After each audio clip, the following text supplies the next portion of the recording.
Hello, तर आज आहे माझ्या श्रावण स्पेशल वेट लॉस चॅलेंजचा 8वा दिवस. तर आज आहे सोमवार.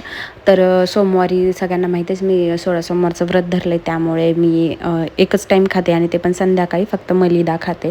तर सकाळी सकाळी वॉक केला. त्या वॉक करता करता थोडी तहान लागल्यासारखं वाटलं, म्हणून नॉर्मल पाणी पिले. त्यानंतर गरम पाणी आणि लिंबू पिले. त्यानंतर 10-10:30च्या दरम्यान वर्कआउट केला. वर्कआउट मस्त स्वेटी असा वर्कआउट झाल्यानंतर टमी ट्विस्टरवरती पण 10-15 मिनिट व्यायाम केला. त्यानंतर दुपारी 4-5च्या दरम्यान एक ग्रीन टी घेतली आणि त्यानंतर थेट संध्याकाळी उपवास सोडताना हा चुरम्याचा लाडू म्हणजे मलिद्याचा लाडू घेतला, ज्यामध्ये गूळ, तूप आणि चपाती आहे.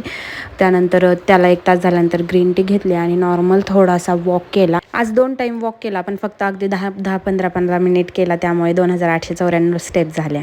पण पाण्याचा इनटेक मात्र 5 लिटरपेक्षा जास्तच झाला.